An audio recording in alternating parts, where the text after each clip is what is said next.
Good morning, you lot.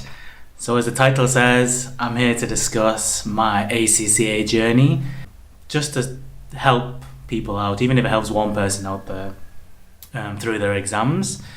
So my journey is, it's been a long one, I'm not going to lie to you. So my ACCA journey started in 2013, the back end of 2013, where I managed to get sponsorship, where company pays for you to go to classes, pay for your exams, etc. So depending where you are and where you started, because of my university, I didn't have to do the foundation papers, the F papers. I think there's 9 papers. So I managed to bypass all that because as part of my university degree, it covers everything under the foundation paper. I got the exemption, so I applied to be a student on the ACCA website. Then you have to pay for it, obviously. So you have the annual subscription. I can't remember how much it was, over 100 quid anyway, each year. But I graduated in 2010.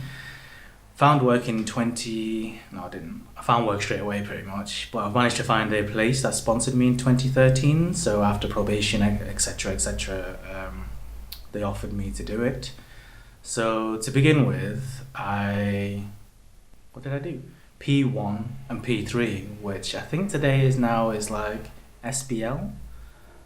Is that it? I think it's that. It's where they've merged both of the modules together. So you have to do one long exam, maybe a 4-hour exam, I think it is. But back in the day, it used to be P1, which is corporate governance and risk and all the ethics, and P3, which was business analyst or business analysis actually. So I had to do 2 papers. Looking back, I shouldn't have done 2 professional papers, but hey, you are where you are. So I did them 2. P3 I found is okay, to be honest. It's very business savvy. If you're business savvy and you kind of understand, and no offense, but you just need a bit of common sense, to be honest, in your answers. Should be fine with it. P1 is very stringent. I remember when I had like 20 minutes left, maybe half an hour of the exam, and I couldn't write anymore. So that is all like, your PIPCO, which is part of ethics, your professional ethics, governance and risk. And so when I got my results, I passed first time. And and then I thought, okay, I'll do P2, which is SPR reporting, the one with the balance sheet and P&L and cash flow as the big 25 marker. So I remember I was going to do that, but then I got pushed into doing, work got in the way, so I didn't really sit that exam. So I kind of left ACCA for a while in terms of studying because I was busy doing that. And then with ACCA, it's life throws stuff at you. So then I kind of left my location in the UK, in Manchester, because I was offered a job in hedge fund. And then I moved to London. Then I kind of moved away from accounting, to be honest, for a bit, just because I was given an opportunity to work in a hedge fund in London.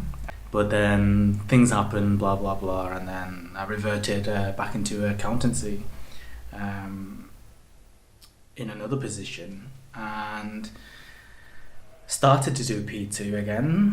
I remember where I sat it first time. So I studied P2, I'll be honest, hand on heart, has been the hardest exam on the professional level. It's just got a lot to remember. Like IFRS is just a lot to remember. Anything could be tested. Like it's literally just remembering a lot of it and be able to talk about the accounting treatments. It's known as the beast of an exam, and I can hand on heart say, yeah, it is. I've had a lot of friends who have studied it and they failed it, once, twice, maybe. I remember one person failed up to 6 times, but passed eventually. So when I took it, I failed it first time. I missed out by 2 marks. I think I got really angry at that point, to be honest. Can't believe I failed. And your first fail is always kind of like, do what you need to do, man, when you fail an exam. Like literally, go get hammered. forget about it for the day, you know what I mean? And then just focus again, regroup, book that test. The quicker you book that test, the more motivated you are to actually do it, because you know in your head you've got how many weeks, whatever. And when I resat it again, because I remember at that time, my girlfriend, she said, because we started dating at that time, so it's quite hard to juggle sort of exams and all that stuff. So her sacrifices to me is worth its weight in gold. So her motivation for me is literally don't fail again, you know what I mean? Like, then took the exam and I got my results, I passed. So, you know, you celebrate your little victories when you do pass. Because when I passed the first two, I was like, you know, let's crack on in there. But then now I'm just like, any pass is like worthwhile achievement, especially the long sacrifices you've had to do. So when I passed P2, then they start changing everything in ACCA. You'll know it all as like no longer P papers. They're all assigned letters, aren't they? Like AAA, APM, ATX, AFM. And I remember then I went to classes for AAA, audit and insurance. I'll be honest, I didn't have a clue.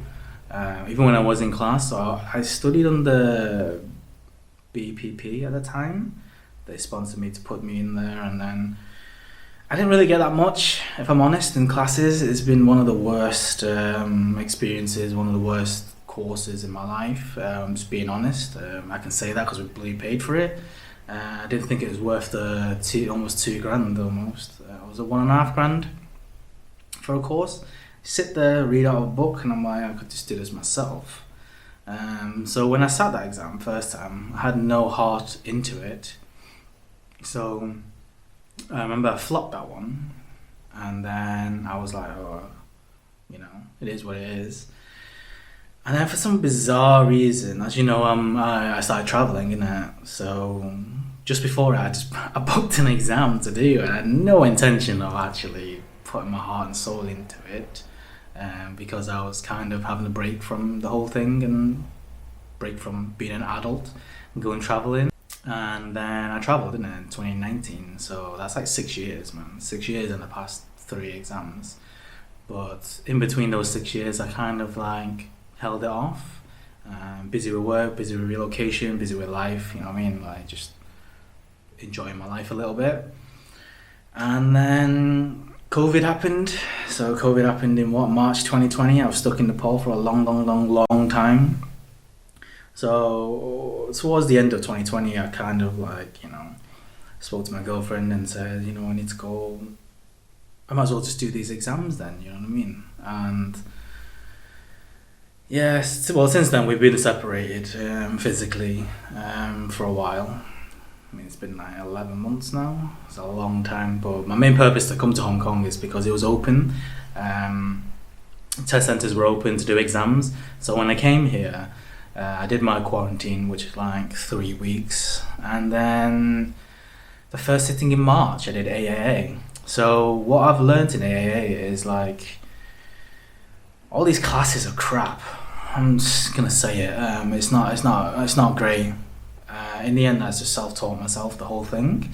Found, you know, forums online, webinars online. I think he was called Kashif Karam. I've known him as an ACCA god in terms of AAA. My friend, shout out to my friend, he was the one who said just listen to all his webinars. So I spent the time watching 25 videos. I think they're all about 2.5 hours long. For the last 5 sittings, and then in the end he gives like tips. And then he breaks the whole thing down, the whole module, and what you need to understand from an audit perspective. So I sat that exam in March 2020, got my result, passed, and I was like, God damn, I think it's better to just study on my own. Then I had one more exam left, so I was like, oh, mission accomplished nearly. 2021, I'm gonna pass it. So I chose APM. Just because I thought it's good module to understand in terms of a business perspective. So it depends on you what these professional options you want to take. Some people take tax, advanced tax. Some people take advanced financial management. So it really depends on you. So when I took APM, I managed to find the whole syllabus. It's a massive, thick piece of paper, of the whole syllabus. And I used Open Tuition on that one. They're very good because each chapter there's a video, so you can kind of watch it. But then I found myself studying for like 6 weeks before the exam, absolutely going ham at it, doing past papers, reading technical articles. They're helpful as well, technical articles. And I remember spending 6 weeks absolutely going for it, like gunning for it. I mean, I had nothing else to do. I mean, my whole aim was to finish ACCA exams. I failed. Yeah, straight up. I missed out by 2 marks. So then I thought, okay, I'll just resit it. So I had 6 weeks left. Oh no, 5 weeks left. So I booked the exam. Hand on heart, I did naff all for a good 5 weeks or 4 weeks. Because I remember 6 days before the exam, I was like, I really should, crack open the books again. So what I've learned actually during that time, I didn't look at any webinars or anything. My plan was I mind mapped the whole syllabus. So in my head, I was like, okay, this topic, you can talk about this topic, blah, blah, blah. It's about creating things, making things happen for yourself, making sure that each door is open so you can talk about it. Because I noticed on these professional level, the options paper anyway, I mean, I can only speak about AAA and APM. It is like 10 marks, maybe 15 marks at a stretch is just regurgitating something. So you memorizing stuff it's not really worth that much. So I've noticed it's all about freestyling on the spot. So what happened was I mind mapped everything, so I just remembered things, different business models, not-for-profit organizations. How would you even talk about it? Like value for money, EVA calculations and stuff like that. I just memorized a lot of them things at the back of my mind.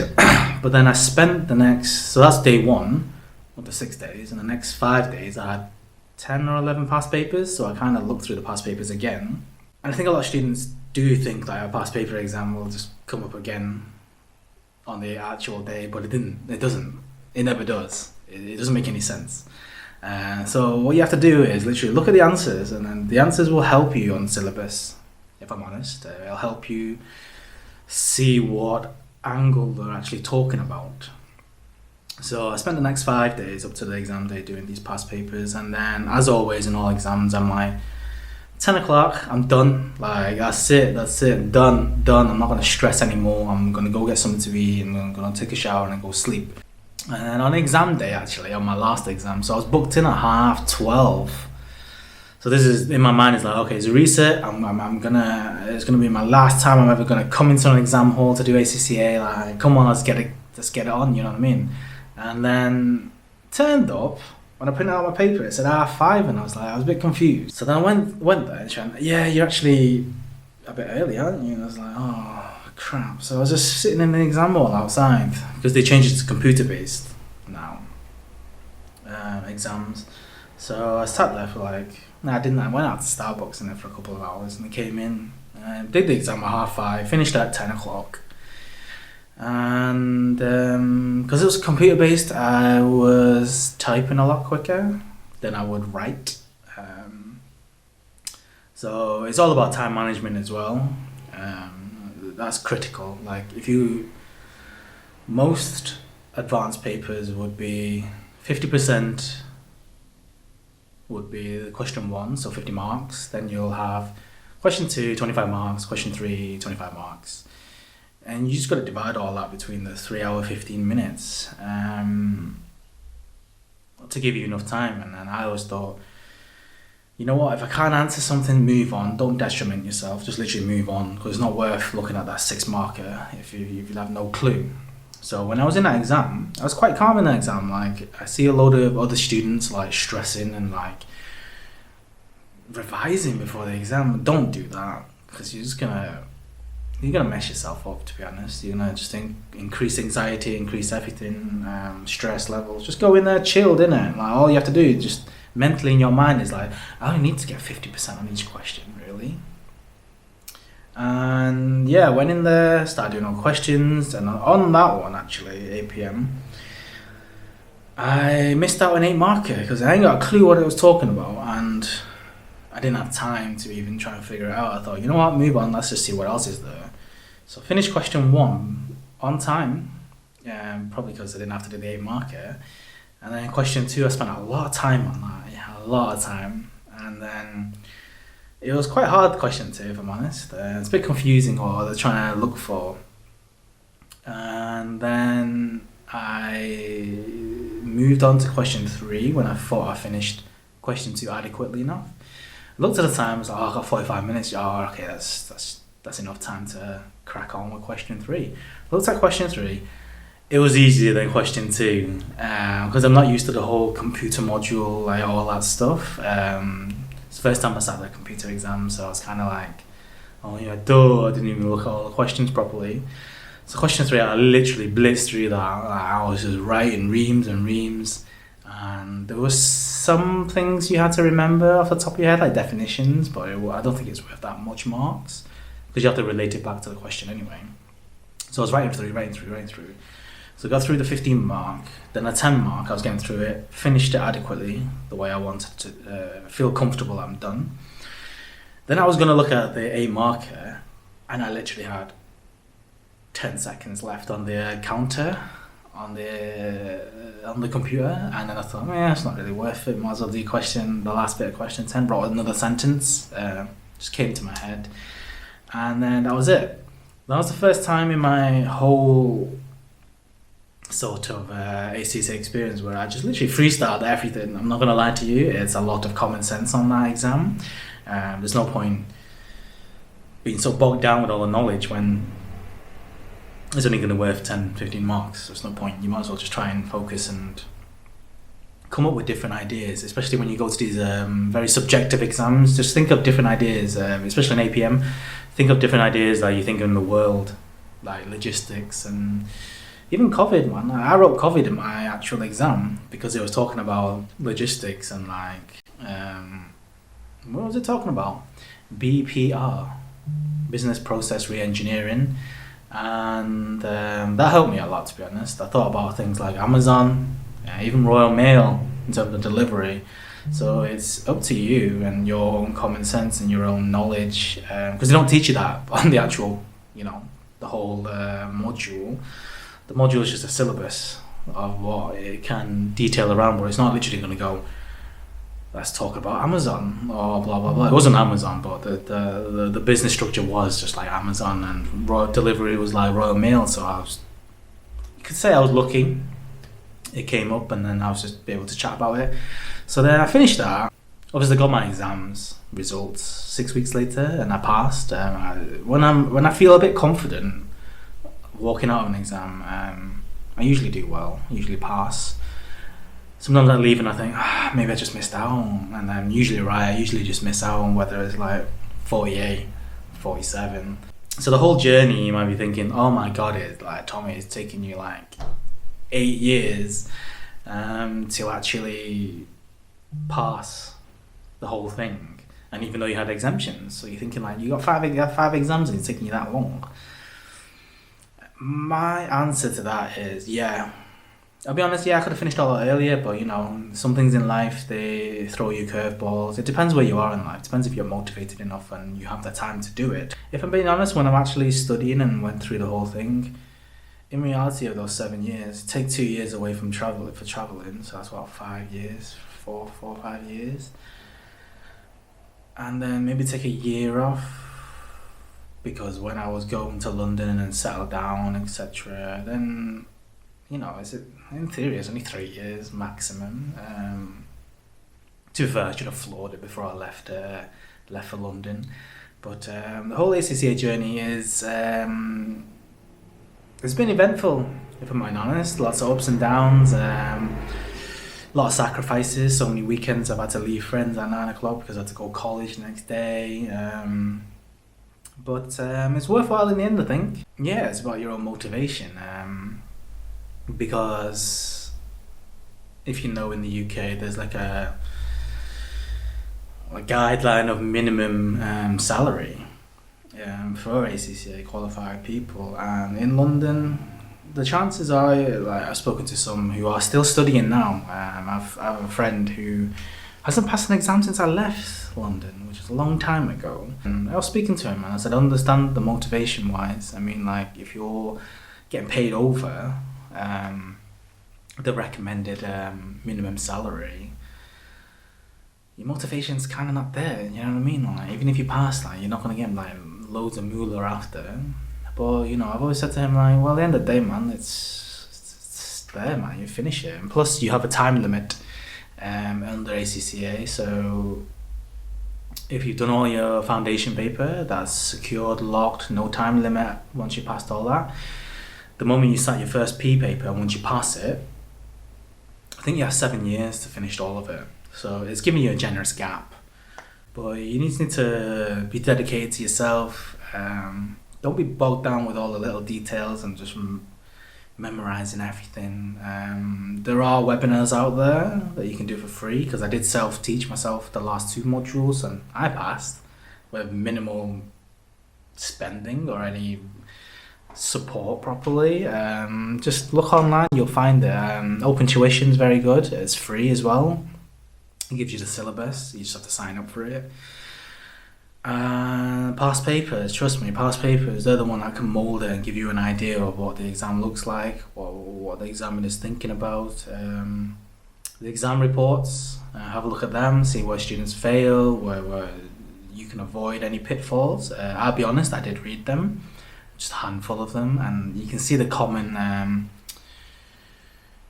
denominator, essentially, of where students are failing. Also remember, those professional marks, easy to get, man. Those 4 professional marks are easy to get. Easy to get at least 2 or 3 of them, trust me. When you're in the exam, my advice actually is stay calm. Just stay calm. Get to the point, don't waffle. If you waffle, you're wasting so much time. Like, it's so high, like, time pressured, like, it's untrue. Believe it or not. And, you know, when people always say you only need 50 bucks to pass, 50% to pass, 50 marks. Yeah, we can all say that, but it's quite hard. It's not like the easiest thing in the world. You can see the pass rates globally. I think on the professional level, I think SBL and SBR has always been about high 40s and 50s, low 50% mark pass. But on the option papers, you're looking at 30 region of passing. So you can just tell it's quite hard. So just dedicate yourself to it, to be honest. And that's all I did. Relax, chill. When you need to chill, work hard. When you need to work hard, dedicate some time. Like, you know, say goodbye to loved ones, say goodbye to friends. You're literally just going to be, boom, in there. And I guess I'm lucky enough to have the actual time to study without the stress of a job and stuff like that. But my advice is, when you have a job, because when I was studying, I did have a job. What I used to do is, you do 9 to 5, 9 to 6, whatever it is, yeah.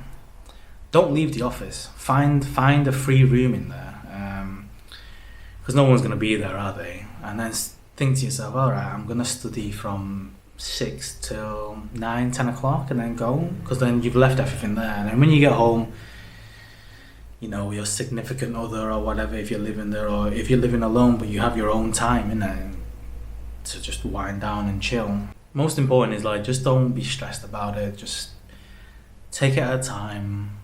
Revise what you can revise. Be motivated as well when you're revising. If you're not motivated, don't bother revising for that day or something like that.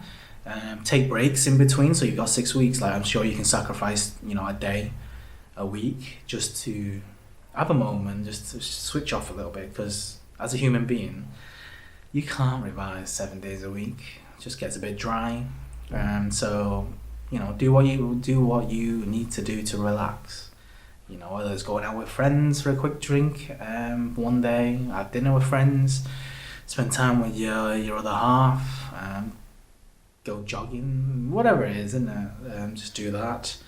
So my ACCA journey has been a mixture in terms of going classes and then self-teaching myself. I had more fun self-teaching myself, if I'm honest. And when I go to classes, it's a bit boring. You sit there and just be a zombie because it's like it's a weekend and you're knackered. Not really motivate. You're just there just to sign off on the register. No disrespect to any of the providers, but you know, at the end of the day, they do provide a service for you. But at the end of the day, it's you who has to pick up them goddamn books, read through it, make your own notes, do whatever you need to do to pass the exam. So at the end of the day, when I thought about it, it's like, well, I might as well do it myself.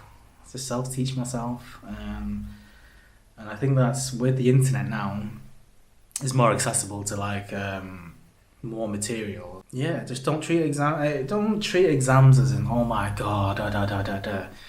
The way I treat exams is it's just testing you what you know, and that's it. I mean, everyone sees a failure as a failure, but if you can turn that and think, all right, what mistakes did I do? And then I would rectify that. For example, when I did APM, when I failed, I knew exactly what happened. A, I overstudied. 100% I overstudied. B, had real no, I mean, even though I've sat professional exams, time management wasn't really on my side because I wasn't thinking quick enough and I wasn't writing quick enough at that time, because that was the last time they had a sit-down writing exam. But when I was on the computer, I typed a lot quicker, I thought a lot quicker. When I thought and I typed, it was just all simultaneously working.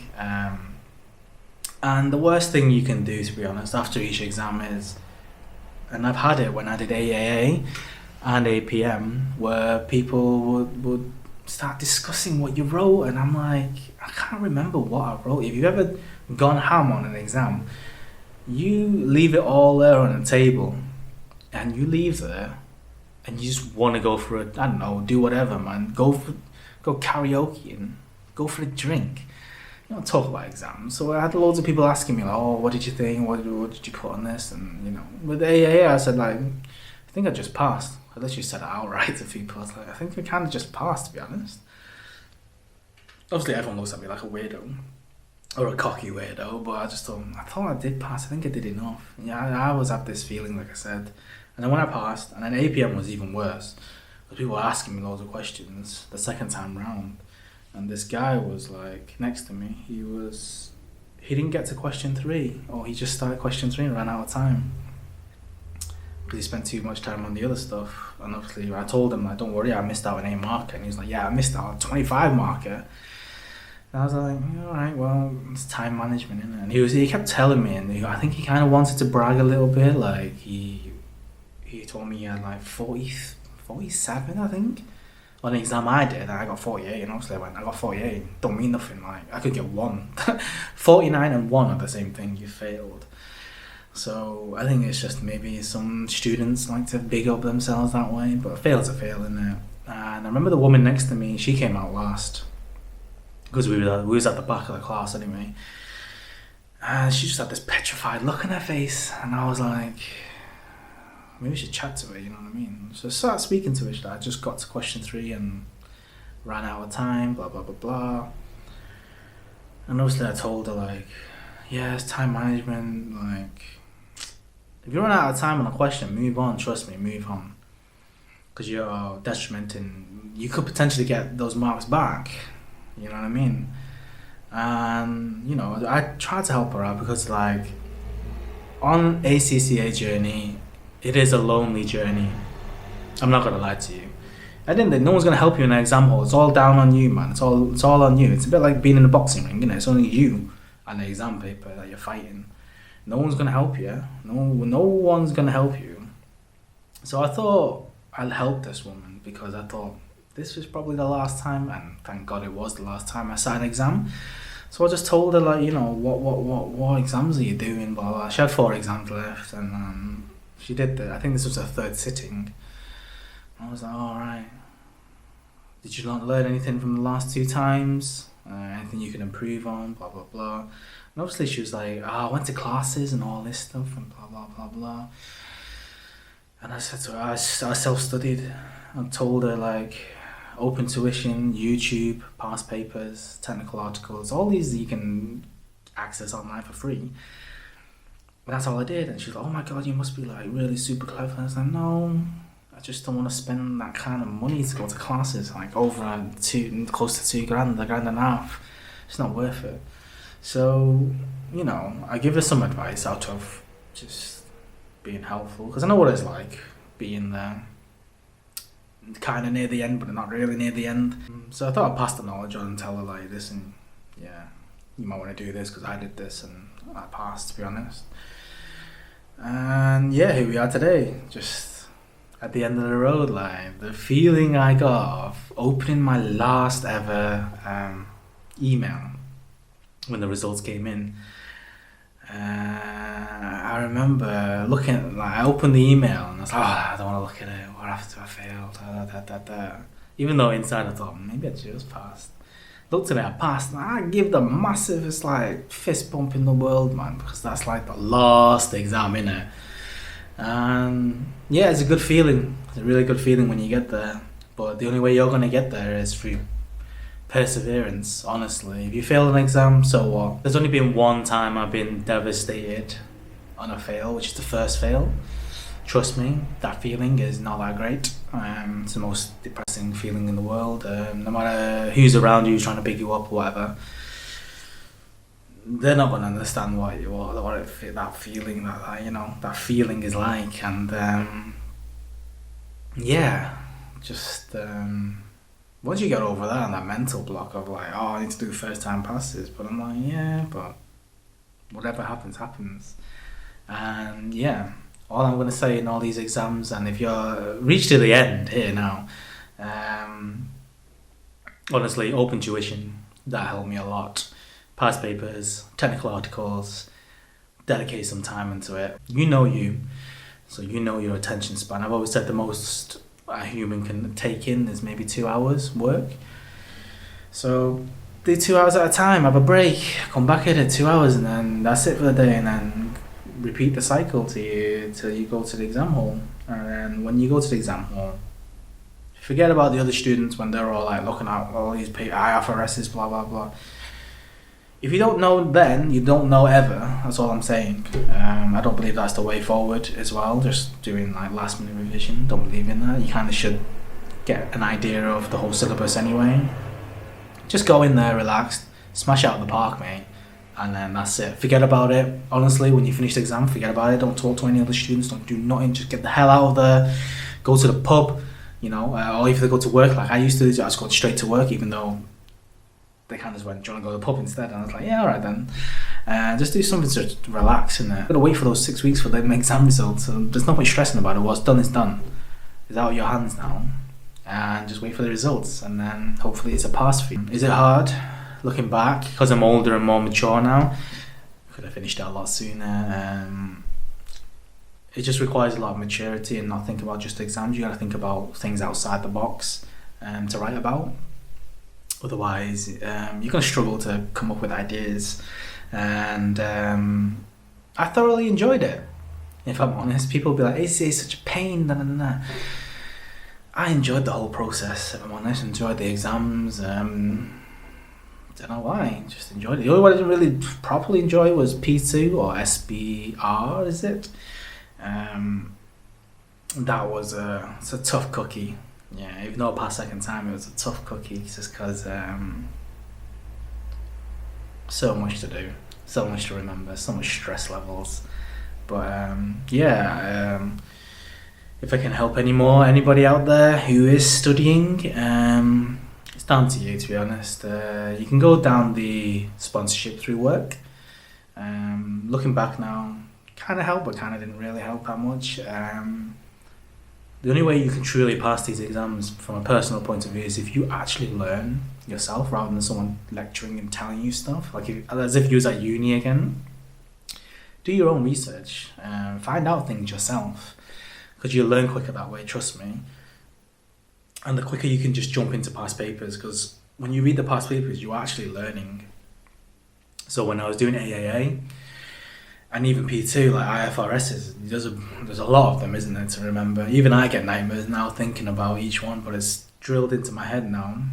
Hopefully you'll get to the end, see the light, get in the end, and pass it all, and feel proud of yourself, man. You've achieved like a professional exam, man. Not a lot of people do that. I know people who are still studying now. Some people have put in the back burner, some people have given up, which is fine, to be honest.